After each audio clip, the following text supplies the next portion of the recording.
Good afternoon, everyone, and welcome to our second event for the day. Today, we're going to be talking about advertising principles, and this will run for about an hour. There's a fair bit of content that we're actually going to go through. Now, for those of you who didn't attend our first session, don't worry, it was recorded, and we'll make sure we send that through to you tomorrow as well. So the idea behind today is that we're breaking out our Masterclass series into three main events.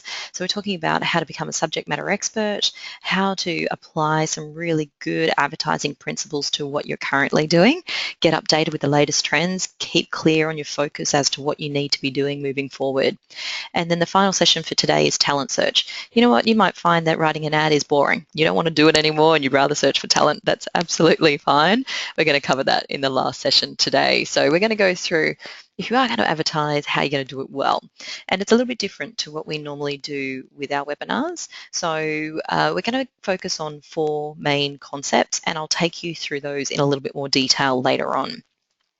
Now, to give you guys a little bit of background, if you haven't met me before, my name is Narelle Stefanac and I'm the National Client Training Manager at Seek, and I cover both Seek Australia and Seek New Zealand. So if you guys want to tweet throughout today's session, by all means do that.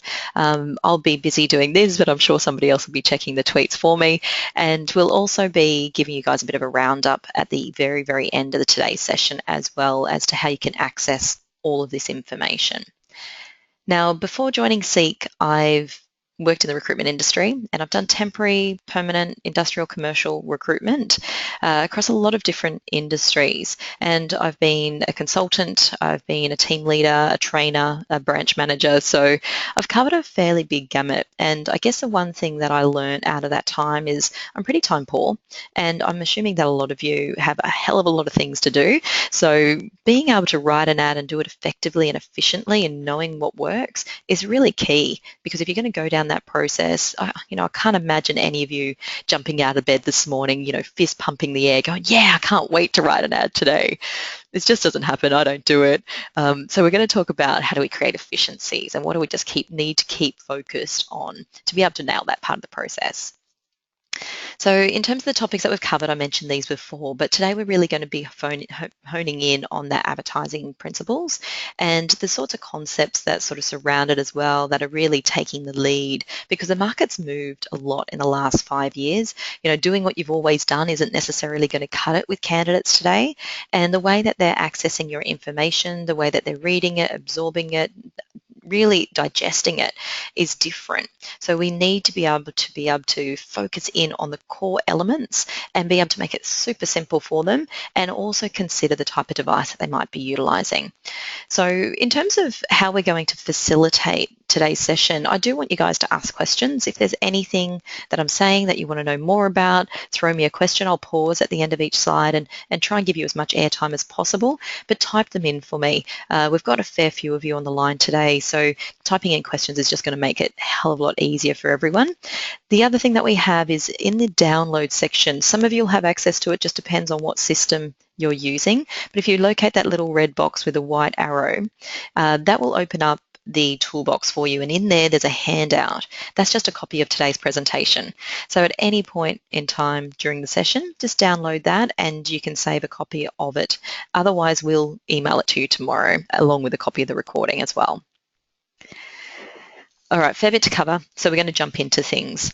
So we really want to break apart the real problems that you guys are experiencing. So don't type them in for me. I'm going to give you a few options to choose from. I'm going to throw a poll up on the screen for you now. And I want to know what your problem is, okay? And it could be several problems. So tick as many boxes as that suits you. But I really want to understand, when it comes to getting the right talent for your roles, what's the challenge? And I've gone around, I've asked people across the country. I was in New Zealand last month, and there was a fairly big skew towards one area, and I'll tell you what that was in a second once you've all voted. But it's really important that we understand what your challenges are so that we can give you the best solutions and also ways to attack it, because there's some stuff that you can do with advertising that is in your control. All right, most of the votes are in, so I'm going to close that poll, and we'll post up the findings up on the screen for you so you can see it as well. Let's have a look. Number one, 93% of you are saying that you're getting too many irrelevant candidates. We hear this feedback everywhere. You're not alone. And irrelevancy is interesting because that is something that you do have control over. I know that might sound a bit odd to you, but the language that you use determines whether you attract the masses or whether you attract the most appropriate candidates, be they active or passive. So we are going to talk about language a little bit, and I'm going to try and use some examples because if all of you are indicating that way, or the vast majority, it's really important that you know how to navigate your way around it. You can do it through language, but you can also just choose to source differently. And I'll sort of flag that as we go through. 60% of you have said just not enough candidates. And this is a trend that's sort of happening in New Zealand. You guys have got the lowest unemployment rate that you guys have seen for a very, very long time. You've been through a significant growth phase over the last couple of years, in particular, just rebounding off the back of the GFC. So you're definitely finding it tighter. The market is going to continue to grow. So there's going to continue to be pressure in certain pockets. And there's a lot of roles that are on the skilled migrations list. So thinking a little bit outside the square, what do we do when we source talent? I'd really encourage you, if you didn't attend the first session, make sure you play it back. When I send through all of the recordings tomorrow, make sure you have a look at it, because if you understand what's happening in your marketplace, you can influence change within your business. So I think that's going to be important. And also for those of you saying hirers and candidates have unrealistic expectations, the first session that we ran today on being a subject matter expert, that can really help you influence those guys. You know, if you have a candidate come in, they say, I want $100,000 and the market average is only 80 and you're paying 85, then you can challenge them and say, well, what makes you a $100,000 candidate? You know, I want to know that. I want to understand it because you're so far removed from the national average and also what we're offering. Maybe you're actually too senior for this role. Tell me a little bit more about why you would see yourself as a $100,000 candidate. And it forces them to be quite objective about their expectations and also considering what do they have to bring to the table, what value do they offer, and maybe they are a more senior candidate, maybe they're misaligned to the role, but we really want to help those candidates on that journey as well to get them to recognise that they're being unrealistic rather than you just shutting them down going, oh, you know, we just had other candidates that were better, so we've moved with those, but thank you for your application. I think it's a nice way to be able to round out the conversation. All right, let's jump into things because I'm conscious we've got lots to cover. So I'm just going to make sure that you guys have all moved back to my presentation. Yep, looks like you're all back in there again. So I thought we might take a backward step. The first thing that I really wanted to frame up with you is what actually happens to your job today, because it's changed a little bit in the last 3 years in particular. A lot of stuff's happened with mobile technology. So if you could imagine when you post your ad live on Seek, it automatically gets pushed out across every device, but you only write the one ad copy. So you've got to make sure it's good. You know, if you think you can post your ad now and come back later in the afternoon or even tomorrow and just do a little bit of editing and tweaking, it's way too late by then. Candidates are not only searching for your roles, but we're seeing that candidates are coming in and out through mobile devices with notifications. So they're looking at the newest jobs. You know, how many jobs have been posted since I was last here? And I'm looking at them and I'm either accepting them or rejecting them at that point in time. So it's almost like this Tinder effect, right? Do I like it? Yes, no, no, yes, no. So we start to see that behavior occurring, and we want to make sure that if they're looking at it, that they're having a positive experience. So always get it right first time, because you do have that real immediacy across any app, across any mobile device, across any desktop computer. Now, the other thing that happens, which a lot of you aren't aware of, is that it takes us 7 seconds from the moment that your ad goes live on Seek for us to pass it through our talent search platform, where we have more than 5 million profiles. About 3.6 million of them are searchable for you guys to actually physically go and search. But then we return a list, right? And this list just sits in the background attached to your ad, just waiting for you to action. So there's only about 20% of you are actually using it at the moment. And we're going to have a whole session next session on talent search, because people just aren't aware that it's there, they're not using it. But ultimately what we've done is we've taken the content out of your ad, we've passed it through the 3.6 million searchable, so candidates who have said, I'm happy to be approached about opportunities, I don't want to have to keep searching for them all the time. We pass it through all of those and we try and derive a best match and then pull them back into a list, some sort of formulated list for you with really sophisticated algorithms to get the best quality candidates at the top. So if you're not utilizing that at the moment, probably only getting half the value out of your job ad and what it presents today. So we'll talk more about that in the last session, but definitely start thinking about that, because what this does is it takes the control away from the candidate and it gives it back to you. Okay, when a candidate searches, they can search for whatever they want. When they set up a notification, they can set up whatever they want. When they create their job mail, which they receive on the second day, they can set up whatever they like. Okay, I could be someone working at McDonald's and I'd say, you know what, I'd really love to be the next CEO of Google. So please send me the matches for those and I'll get them. And so candidates are very aspirational, and that's fantastic. And that works for some instances when we're looking for roles, but a lot of the time we need candidates with the functional skills, the experience in particular roles that they've done it before. So that's where the talent search list becomes really effective. Now, what we decided was that just giving you guys full control isn't necessarily going to work. We also need to promote your ads that are relevant out to the most relevant talent pools as well. Because we know this whole piece of too many irrelevant candidates, that's been there for ages, okay? We know that that exists. That happens with a lot of job boards. So we've been trying to nip it in the bud. And the way that we go about that is we've created this weekly roundup. And the weekly roundup is much like a job mail, but we use data science to power it. And what we do is we look at both active and passive candidates. Active is pretty easy. We look at what they click on to apply to roles. And then we also look at the ads that they've applied to and the ones that they didn't apply to. And we see which are the next best matching roles that they should have applied to, in essence. So if you could imagine, I'm an electrician, I've applied to one role but nothing else, and there's other electrician roles on there. Maybe I didn't see them. Maybe I didn't like the way they were written. Maybe they weren't structured well. Maybe they weren't there when I was looking and I'm not looking now. So there's a whole lot of stuff that could impede your ability to get in front of those candidates. So what we do is we look at their profile, what they're applying to, and the best matching roles that they should have applied to. And we grab them up, scoop them up, and a week after they've started the application process, we surface your ad to them and say, hey, here's a bunch of roles that you've missed that we thought you might be interested in. So active is easy, passive is a little bit more difficult. So passive, we look at aggregate behaviours of candidates who are clustered together. So easiest way to explain that is we've got 3.6 million profiles in that talent search platform, and we compare every single candidate to one another. Now, if we get a cluster of electricians, so there might be 1,000 people in that little cluster, not all of them are active, but there's a number that just aren't searching for jobs as regularly as others. So we take the most active candidates out of that pool and we look at what they're searching for and what they're applying to.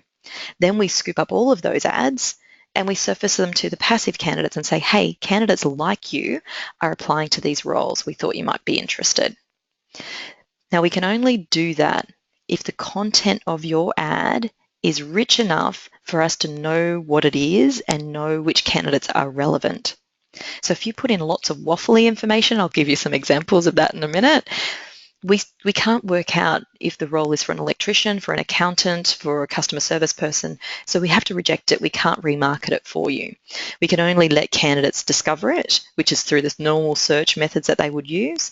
But for us to be able to do this weekly roundup, which is basically proactively remarketing your job ad out to the most relevant talent pools, you need to have good quality content.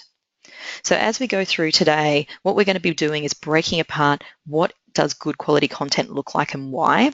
What sort of layout do you need to utilize so that you might get your content right, but if no one wants to read it, you're going to have another problem. Then we're going to talk about visual impact. Visual is really interesting because there's been significant uplift in video, and we're going to really talk about what it means to have video in your ad and what sort of examples you can sort of refer back to if you've never done it before.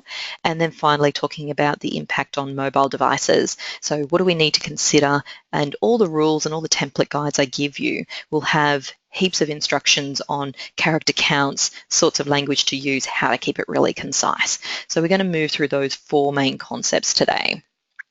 Andrea said, how do we know if our ad has made the weekly roundup? At the moment, you don't know.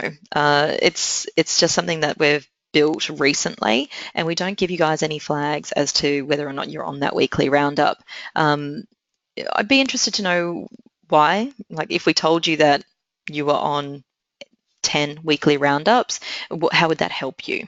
Because, we could tell you could go, that was nice. Oh, I want it to be 20, but realistically, we only want to market you out to candidates who are relevant. So having it done how many times, I don't know. I'm trying to work out the relevancy of if we communicate that information. If it's just a nice to know, no, we're not doing it at the moment, but definitely have a think about why that would be of importance to you, and then let me know, and we'll pass that feedback onto our product team, and we'll build it in to qualify if your ads are any good. Well, you might only get sent out once, but if it's good compared to the target candidate you're after, then and it depends on the industry, the role type, how in demand that role is, that there's that sort of stuff. I'll give you some scorecards that will be able to help you determine if your ad's any good or not as well. But let me play around with that thought process, and I'll field it back to our data scientists and also our product guys so we can look at it. Gemma said it would be interesting to see the correlation between the candidates who have received the roundup and who has applied after they've received it. We capture that internally at the moment, so we know the uplift. I think it's something like 10 times or 7 to 10 times more likely to apply to a role as a result of receiving the weekly roundup. It's still in its infancy. It's only been released in the last 2 years, so we're still building it out and tweaking it, and we're refining it as we go. But leave that with me. I'll come back to you and I'll let you know if there's information that would be useful for you that we can communicate that can help you determine whether or not your ads have performed well. I actually believe they're working on a piece that will show you how effective your ads have been in comparison to other ads based on views and applications of relevant candidate pools. So I think they're not using the weekly roundup as a trigger. We're actually looking at the entire behavior of your job ad, and that might be a better result for you. So leave it with me. I might have to loop back and let you know. All right. So in terms of content, content's really interesting because there's a lot of noise in ads. And what I mean by noise, I think it's really important that I clarify it, is that any information that you can't determine if it's for one role or another role. Okay, so we typically see blurbs that are overarching messages that could relate to anything. So this company believes in a strong organisational culture based on its core values of teamwork, attitude, well-being, respect, integrity, flexibility, and communication. Now, these values are really important. I wouldn't suggest they're really important in the job ad, though. They're really important when you're going through the hiring process. And if there's any elements in there that are important, you need to explain why they're important to the candidate, and I would frame them differently.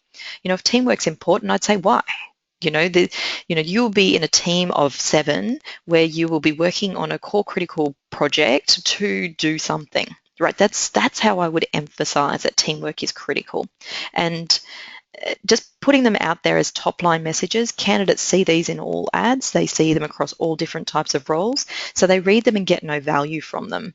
So it's not best placed in your job ad. It's better placed on your website or your careers page, and where candidates are actually trying to build a rapport with you. In your job ad, you have limited amount of time to capture their interest in comparison to a whole range of competing ads. Plus, it screws up our algorithms. We don't know if it's an accounting role or reception role.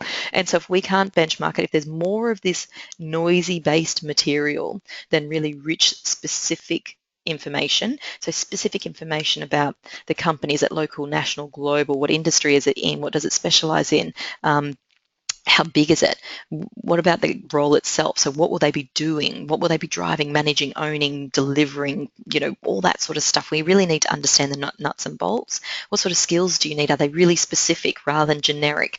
So trying to be really as concise and factual and specific as you can and detailed with that information is what's going to get you the right cut through with the right candidates and the best mapping to the most relevant talent.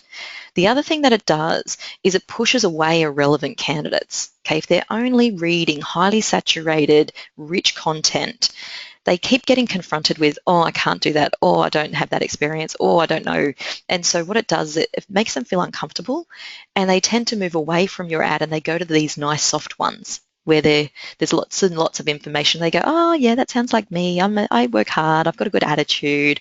I'm really respectful. It's not helpful for you in terms of driving relevancy.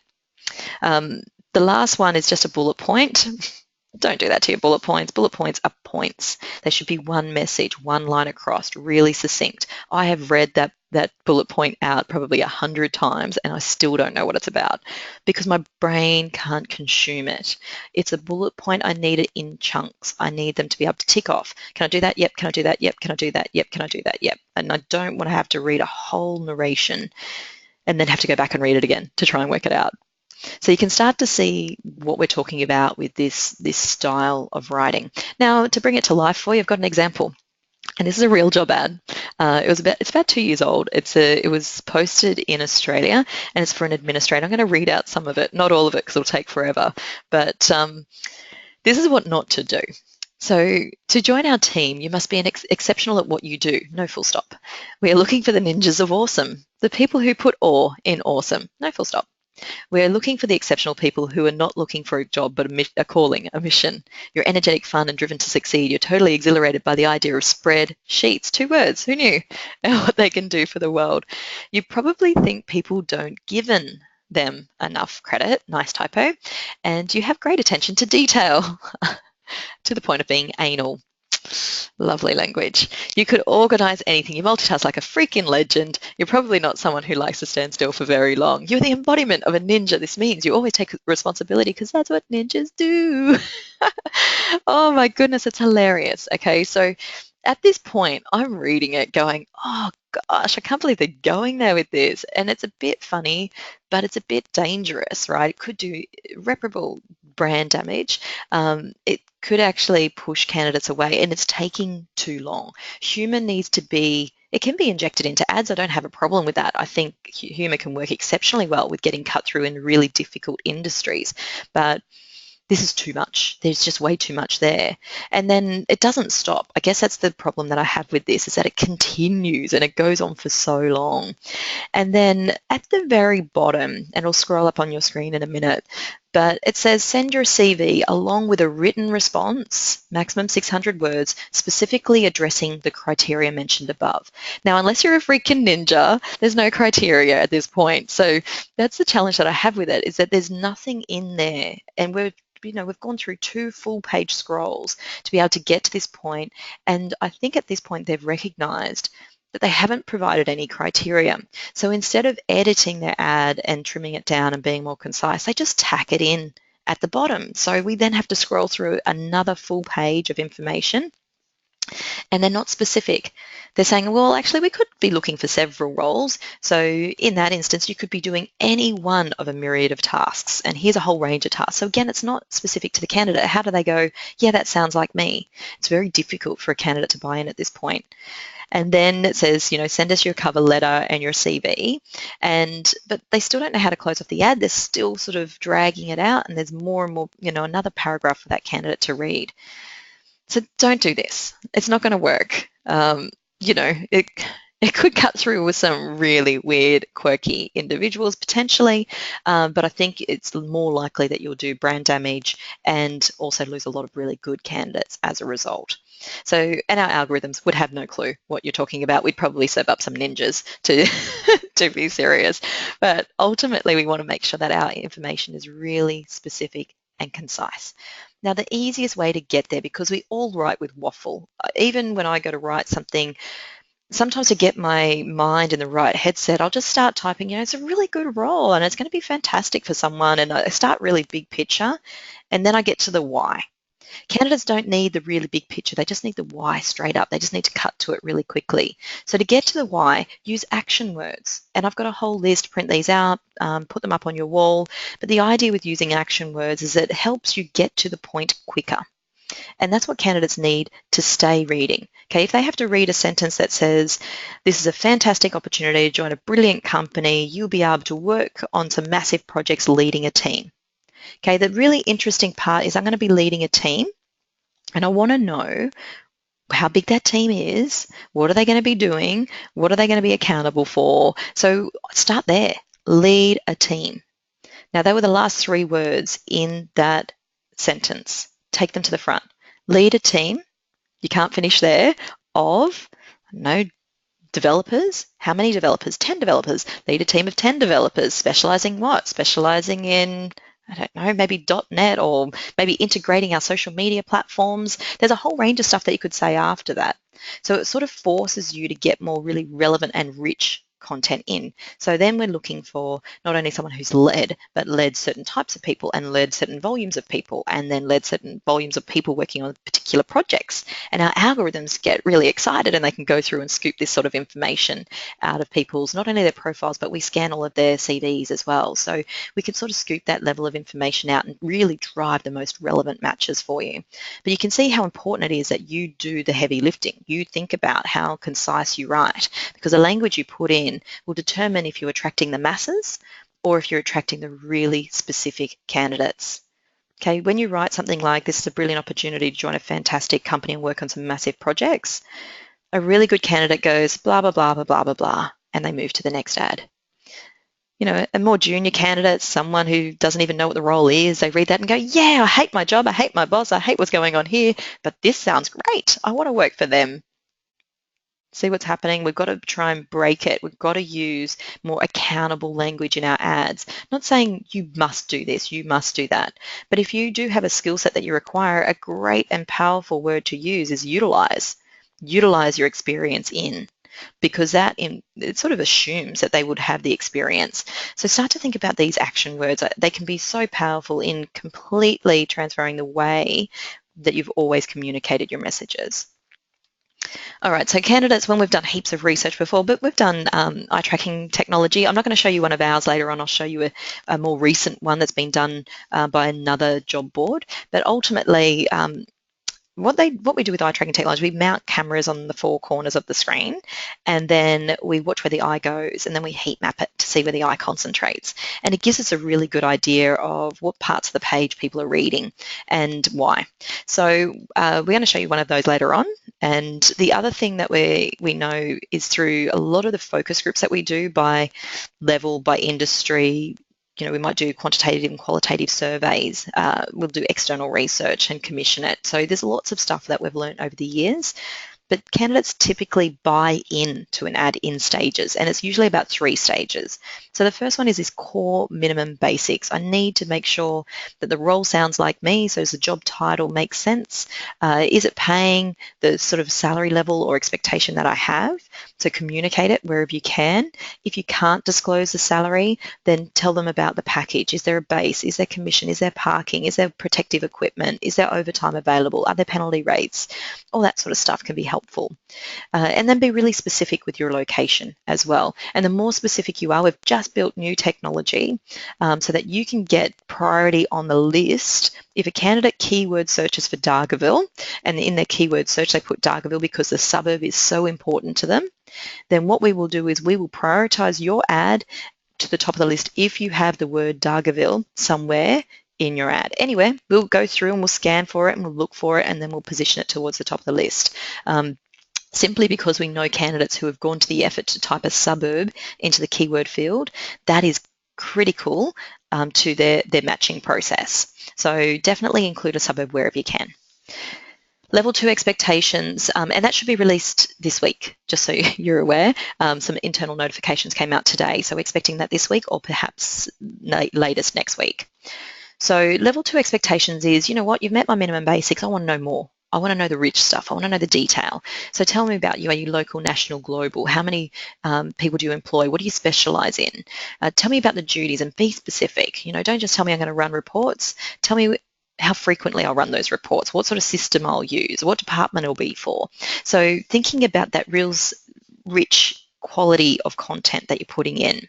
So I've put some examples in there for you. One thing that I don't like seeing in skills, experience and qualifications is when we say that we need someone to have a can-do attitude or must be able to comply with occupational health and safety standards.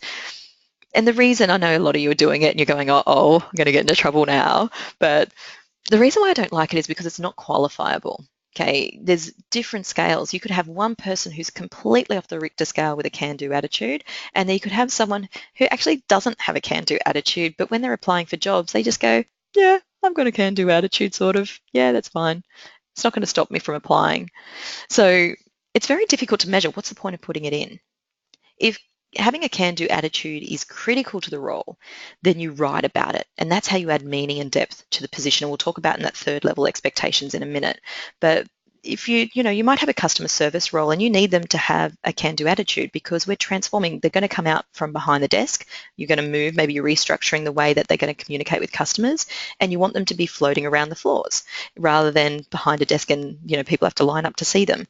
So you'll talk about that. You will transform the way that our customers will connect with us, and you'll be able to provide expert advice and direct them to the right channels and be dialing up and doing customer service in a way that's never been done before. So that's how you get people who are going to aspire to want to do that, rather than writing must have a can-do attitude. So again, it's about the depth. It's about bringing perspective to the candidate as well. If you only have one thing, so if you only want someone to be CPA qualified, fine, just put that in your ad. If you need them, if you put in more criteria that's not qualifiable, they'll go, yeah, I've got a can-do attitude. Yep, I can comply with stuff. Don't have a CPA thing. I don't even know what that is, but I got 2 out of 3, so I may as well apply. And that's how we sort of fall down a little bit. Now, when it comes to meaningful content, and I'll jump into that in a second, I've just got a question. I was working in an agency, and one of the things I struggle with the consultants here is the nature of the job ad title. As an example, telesales stars. I've tried to convince them that this doesn't provide enough information. Your thought, yeah, we don't like the telesales stars either. Telesales is fine. The stars bit is the thing that mucks it up. And it's the oversell, especially the exclamation points. Candidates don't like to be sold to. They want factual information. When you use exclamation points, asterisks, lots of question marks, lots of dollar signs, all of those things, candidates just see you as not credible, and that you don't really know what the role's about, and so you're trying to oversell it. So we want to try and tear it back a bit. If they're telesales, and what industry, that's what the candidate wants to know about. If it's telesales, but all of their appointments are made for them, or if it's off a lead list, if it's to business, if it's business to consumer, more detail is what they're after rather than telesales stars. You'll get a different type of candidate. Just be careful with your language when it comes to those components, like we see,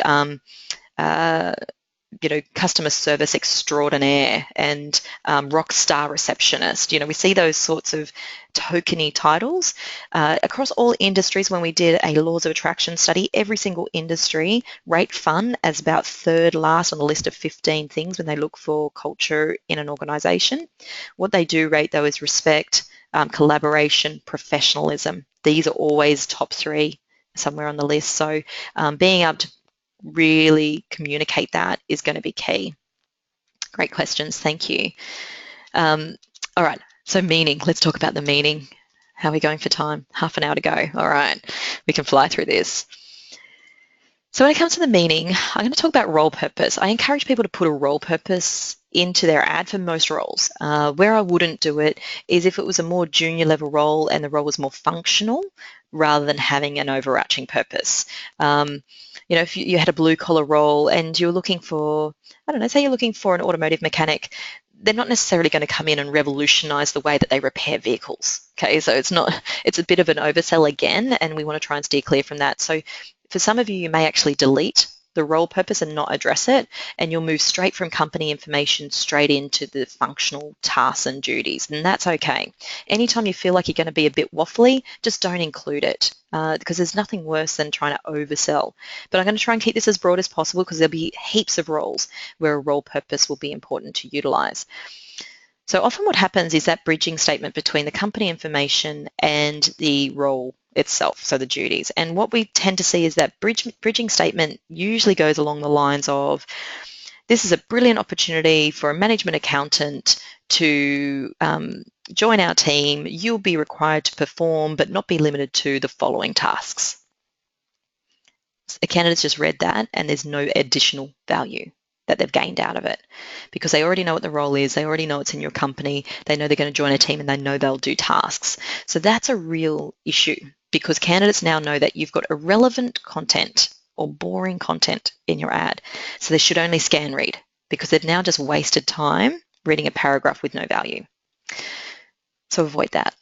Replace it with the actual purpose of the role and start with a action word. And to soften action words, you can always say you will at the beginning. That's a neat way to quickly get to the action word, so it can be a little bit softer. But I'd be more inclined to say something along the lines of you will collaborate closely with the CFO on a business critical project to reduce days outstanding. You'll create and lead a team of 3 experts to deliver the project on time and to budget. So that's their purpose. That's what they're coming in to do. The way you uncover that is during your job briefing process, you need to be asking the hiring manager. If you could imagine your perfect candidate 3 months in from now, 6 months in from now, what would they be doing? And that's where it'll start to come out. And that's the story you need to tell. Candidates don't just want to know what they would be doing functionally in the job. They all know that they're going to have certain tasks and functions. They want to know they can do them, but they need to buy into the why. Why would I want to do it? Why would this suit me and my skill set? What value can I bring to that organization? It will help them relate to your role. It'll help them to relate to your organization. It will also help them interview better, and it'll help you make a better decision. So really try and focus on that role purpose wherever you've got one available. Culture, I would prefer to see a video to communicate culture, but not everyone's doing video at the moment. It's only about 3% of all ads on Seek have video in them. So I know that it can be costly for people to go out and professionally get a video produced. Go out and research it though. We're going to talk about video in 2 segments from now. So because there's lots of people that are using video and they're doing it quite relatively cheaply, and it's actually free from a Seek perspective. You can put video into all of your ads. It costs you nothing. The only thing that will cost is actually creating it in the first place.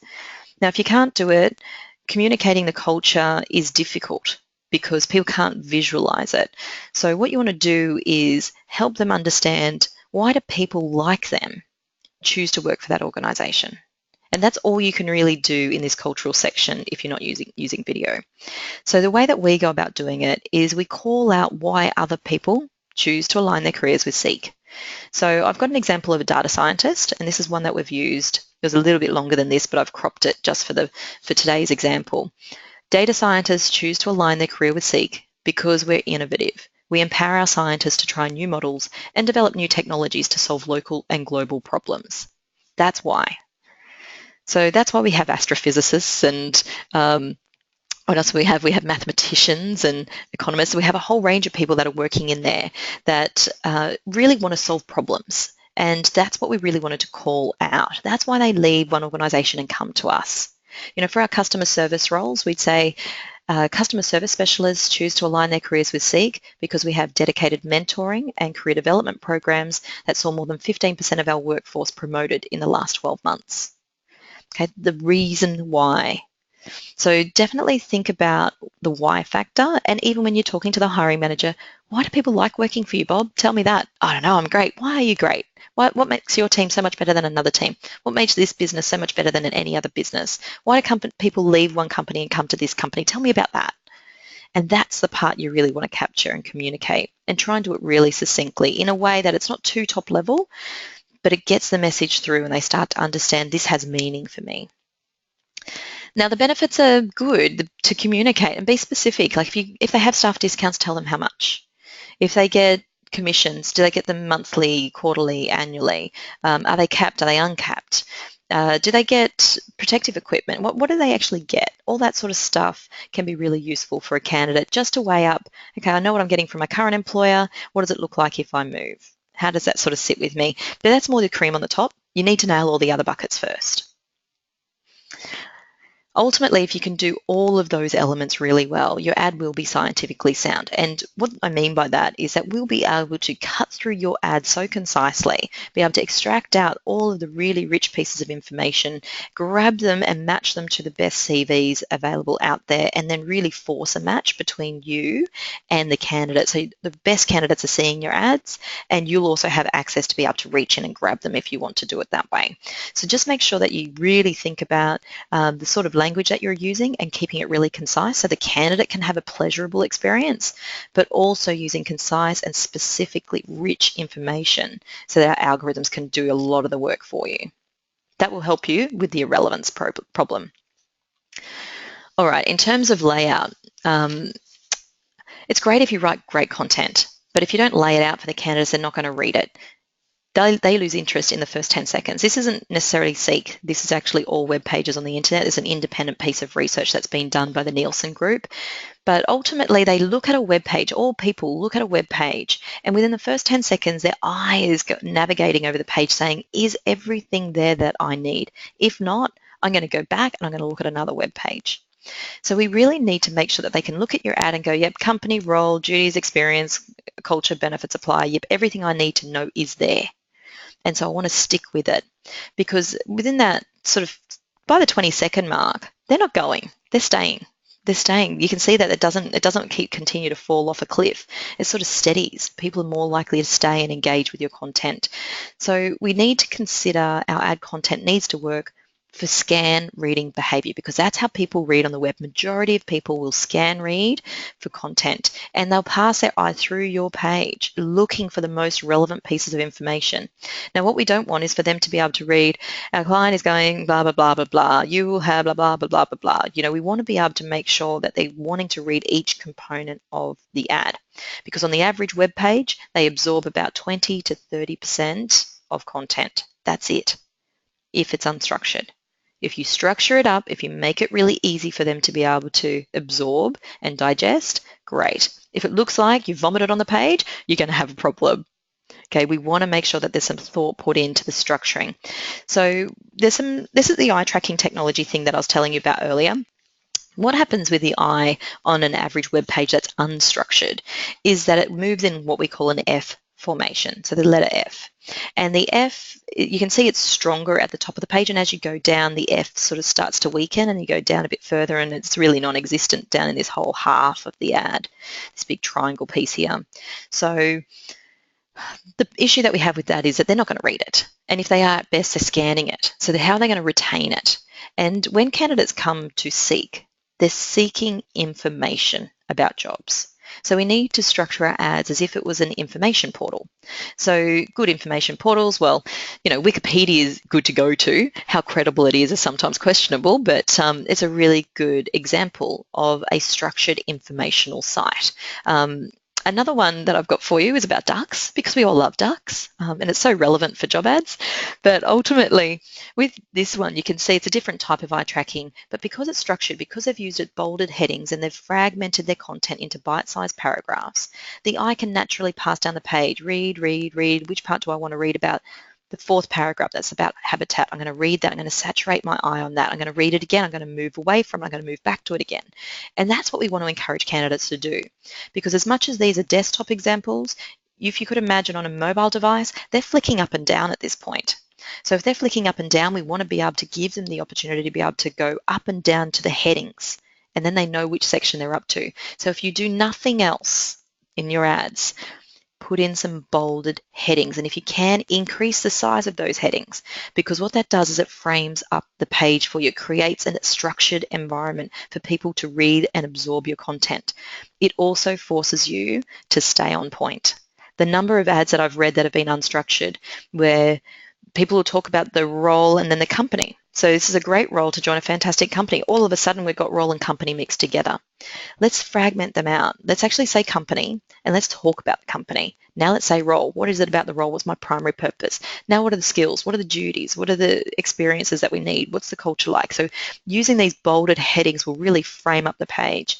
And these are real ads that were based in New Zealand that I rewrote for those employers. So you can see how you can get some structure into ad, and I don't care how short or how long it is. It doesn't honestly matter, as long as every piece of content is valuable to the candidate. If they're reading it and they sort of think, yeah, whatever, you got to delete it. So keep it short if you wish. You can see the first one doesn't have an about the role section. It's for an automotive technician. Well, there was no major mandate. It was a very functionally driven role. So we quickly moved from company straight into duties. So, you know, use a little bit of license there and work out which parts you need to focus on. All right, visual impact's really interesting. So we're going to talk about video because number one search engine in the world, so globally, is Google, right? So we probably all would have guessed that. Number two search engine is YouTube. And people like to learn about how to do things from other people. I do it all the time. If I'm trying to do an Excel spreadsheet, I might have to do a VLOOKUP every now and again, not all the time, but infrequently. So I always forget. I always forget how to do it. Sorry, I just bumped my webcam. So when I forget how to do it, I always go to the Microsoft Help first and I read through it and I still don't get it right. So then I go to YouTube and within 3 minutes, there's a 12-year-old kid that tells me how to do it. And I go, great, got it. Nailed it, stop, pause, rewind, replay, done. So I find it easier to learn, easier to absorb the most important parts and to visualize things. And same goes with your ads, okay? We know that people like to hear the same messages but told in a story fashion and in a way that all the words don't just blur together and get equal amount of attention. What a video does, it sort of highlights the key elements and the key things that you're really wanting to express. But what's important is that we treat it as an informational video. It has to provide lots of detailed information because otherwise candidates don't want to look at your work video if it's all fun. They don't. Work's not fun for a lot of people, so they don't mind seeing the undertones of fun. Okay, so if you've got a fun environment, fantastic. Make sure you weave that through, but there has to be still good nuggets of information in there where they can go, wow, that actually, they called this out and I just assumed that my job would be like this, but their job's like that. That's different to me. I'm interested, I'm curious. So we've got to make sure we call out some really specific meaty parts within there so that it actually adds depth to what they're reading in your job ad. And what we know about job ads is that if you do include video, there's an uplift of around 20% in applications, and it's not necessarily irrelevant candidates either. So Adelaide City Council, they did a video and I used it as one of the examples in Australia, and the person who created the video attended my live event and she said, well, I said, how many applications did you get? She said, I had 98 applications for a CIO role. And I was a bit concerned. I think 98 is too many to go through. And I said, well, were you happy with that or was that not good for you? And she said, no, it was brilliant. 90% of them were really high quality and we could have used any one of those. And I was surprised because it's a very technical role. It's in more of a regional area. It's not in our main metro areas for Australia. We're usually eastern seaboard and this is in a smaller population.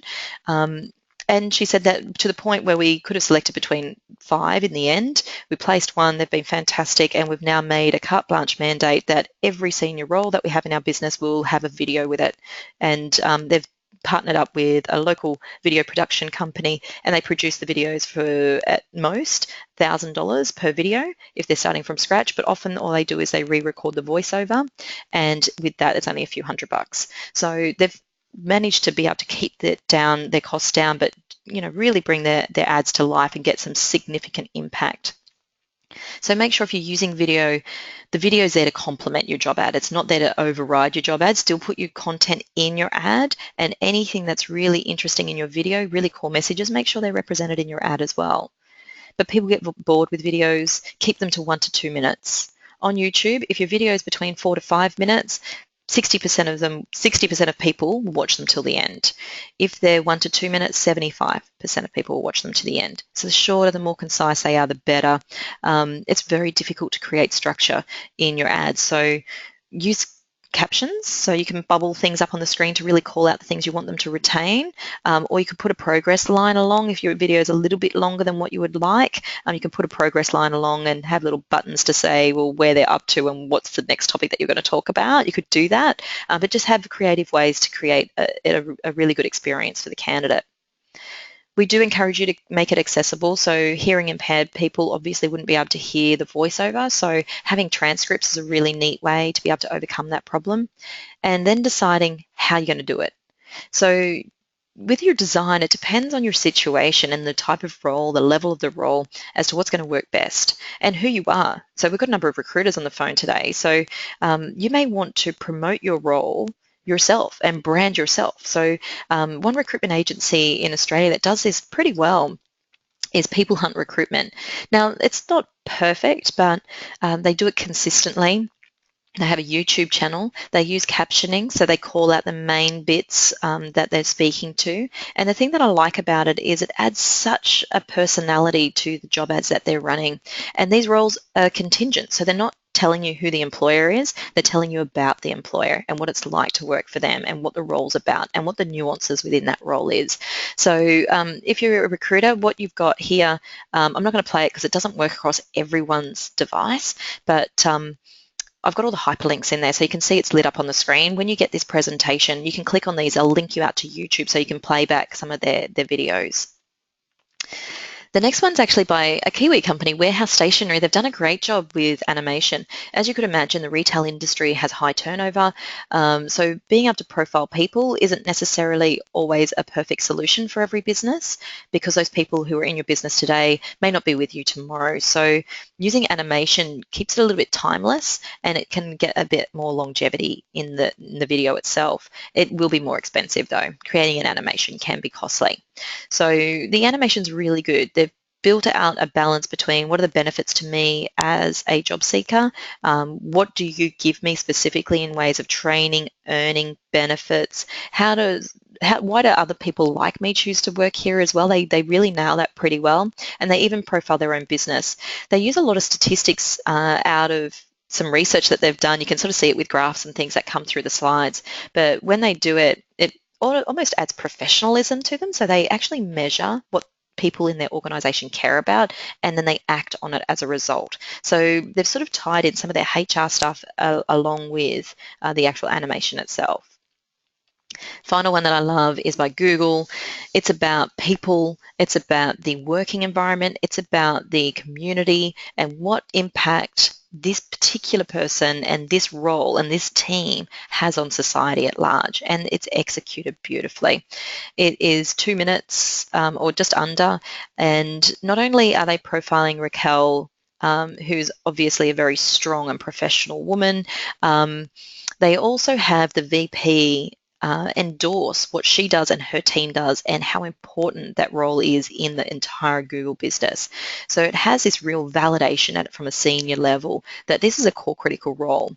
And then you get to see their working environment, you see the tools they use, you see the people that are in there and they're dressed casually, they're different demographics. There's a real sense that they've been able to sort of tie in lots of different subliminal messages really neatly, but then they also take you into a disaster that occurred in Haiti when the earthquakes happened there, and how their role impacts on the community as well. So I think they've done a really neat job of bringing a typical technology role, which a lot of people would just sort of set into isolation where, okay, as a software engineer, I've got these functional things that I should do, but then they've brought it to life by saying this is the impact that you have not only at a commercial and business level, but with people in general. And this is the meaning that you offer our society. Beautiful, really, really well executed. So check out these videos post today's session if you're looking to go down that path. Mobile optimization. So in terms of mobile, the best way to experience it is to really work out, use your smartphone, look up one of your ads and go through the process yourself, right through the entire application process.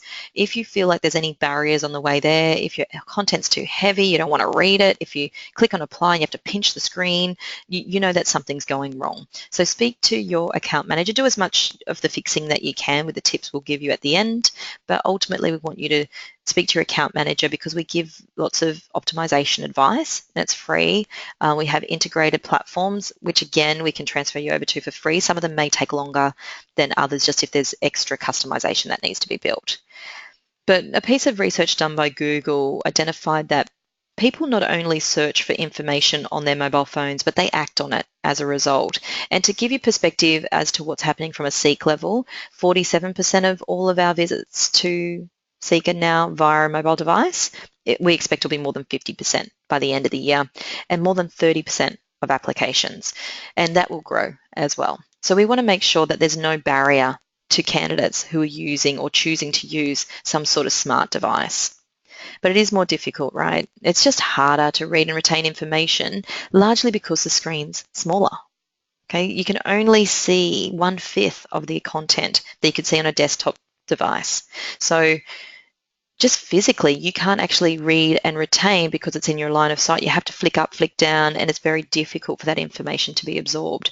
So that structuring becomes critical.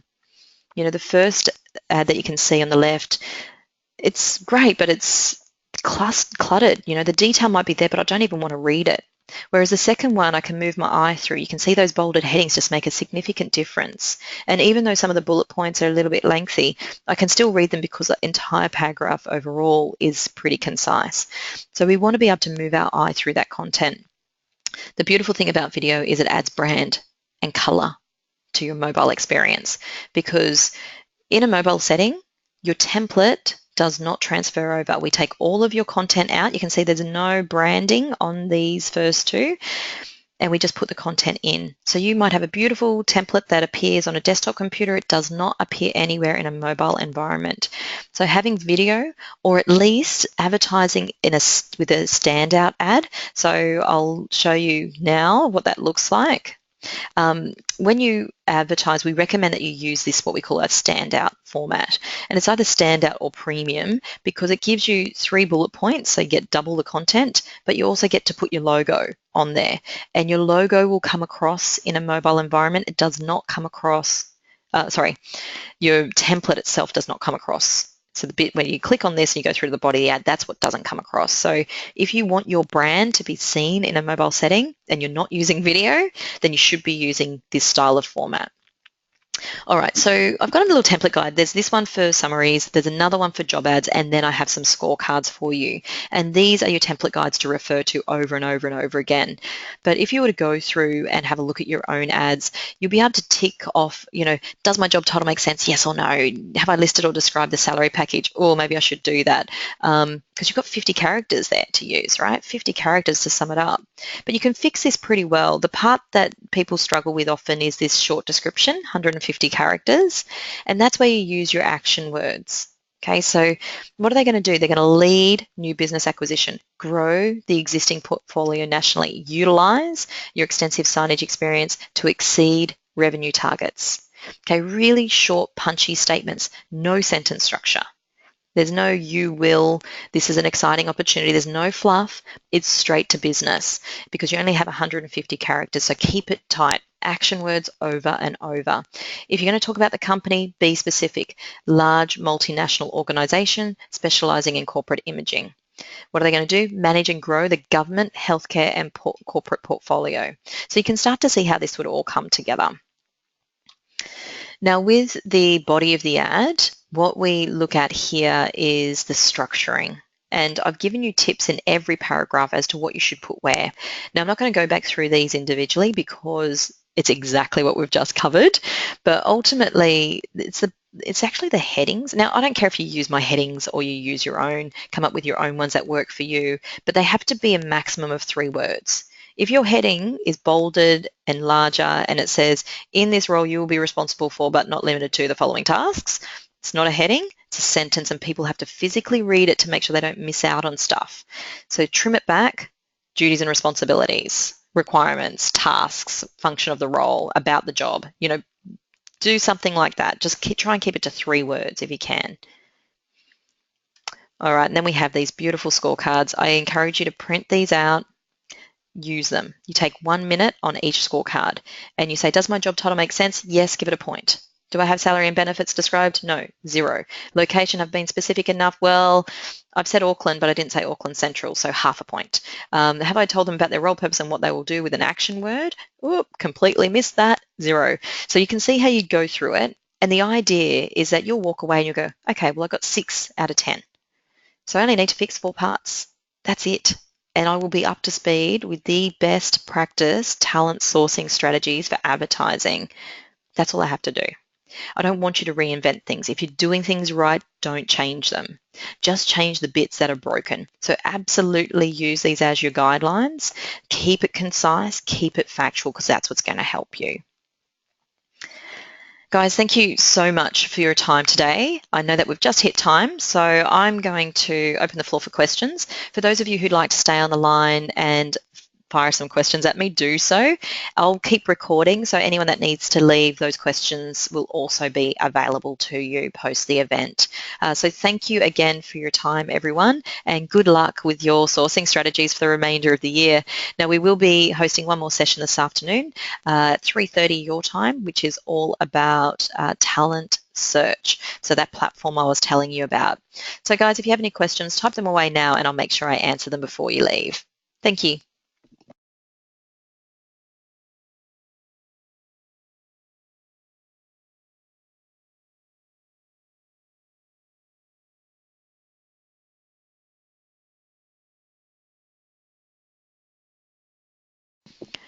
I'm getting lots of thank yous. So thank you. Thank you for joining us. And look, unless you're a slow typer, which could be the case, we may not have any questions for this afternoon. So thank you again. I know it's a long time out of your day, so I really appreciate you dialing in. We have actually had a question from Faye. So as a recruiter, sometimes you have to be vague about the role, company. What is the best strategy for this? Yeah, you do need to, because I'm ex-recruiter as well, you don't want to copy a blurb off their website and then stick it in your ad because every other recruiter will know who you're recruiting for. I guess the real challenge with this is that you still need to give some level of detail because otherwise the candidates will not believe that your role is real and it's credible. And that's what you're really trying to overcome. So how much information can you give away before it gives away the client is probably the barrier that I'd push it to. And there's a few things to consider. Number one, can I say, is it local, national, or global? Will that give it away? Can I tell them what industry that they specialize in and how narrow can I get before it gives it away? And then finally, if I am going to tell them how many people they employ, can I be more broad? So if I say that it's a national organization employing more than 100 people, that might be okay because they might be employing 373. Okay, but by you bringing it back to say more than 100, it gives the candidate an idea of size and then also the scale, so the reach of the organisation nationally. So it's thinking about, am I helping the candidate with the amount of granular information I've given them, but also not harming myself and my opportunity to fill this role without other recruiters being able to identify it. So you do need to sort of toe the line. The other thing to think about too is if it's highly competitive in your market and you're finding that recruiters are coming in and scooping the job out from underneath you and then trying to backfill off the back of it, maybe talent search is a better way to go. That way you don't have to advertise. You can just search for talent and then try and fill off that vacancy without advertising at all. So you need to make that decision on there too. The other thing that I would say is sometimes you'll get better candidates if you're really ballsy and you actually put out there who the employer is. And as long as you can move on it fast, you'll always have those candidates first. And if there are other recruiters out there and they're being vague, they're not going to get that quality candidate. So it might be a point of difference for you as well. Ask the hiring manager for exclusivity for 8 hours. That may be all you need to be able to get it across the line. Rowan said, if we update the classification or other details in our ad, does this reactivate any invitation or suggestion to apply to the Seek candidate registered on your database? It goes off the, it's a good question, Ron. I'm just trying to think with the weekly roundup in particular. It goes off the candidate behaviour. So we look at candidates individually and then a week after they've applied we then run the algorithm. So it's not about where you've initially listed it, it's where it's listed at that point in time when we run the algorithm. I know that might sound a bit odd, but we only target candidate once, so once a week. So if you've listed your ad and the classification will have something to do with it, but it's not all be all and end all. It's only one part of the algorithm. So I dare say, irrelevant of which classification you've put it in, we'll still be able to scoop it out. But if you change the job title or a lot of the details within the ad, that's where it may surface up to different candidates, not necessarily the same ones that are applying, because obviously the ad would be different. So I think you would have some level of control, but I guess the main thing is probably getting it right the first time. And if you think you could take 2 sets of candidates, and I've done this before where I've gone, you know what, I could have someone with this type of experience, or I could have someone with that type of experience there across 2 different industries. And the example was for a sales engineer, but for a trucking company. So I wanted someone that either was a sales engineer or had been a mechanic and had good IT skills because I needed to do a lot of Excel spreadsheeting, or someone who is a salesperson but had worked on four-wheel drives or owned four-wheel drives because they'd understand the mechanics of a truck because they're very similar. So I wrote three very different ads targeting three very different candidate pools, and I had three different sets of candidates come through, but it gave me a bit more breadth to be able to offer up to the hiring manager. So definitely think about, what are you actually trying to achieve? And yes, you could edit, but the reality is you'd probably get more candidates and relevant candidates if you've got two really distinct ways that you're trying to recruit, or different types of people you're trying to recruit for. I'd probably advertise two very different roles and then pull the candidate pool that way. All right, that looks like all the questions for today. So thank you again for dialing in, and our next session will start at 3:30 your time. So thanks, guys, and enjoy your afternoon.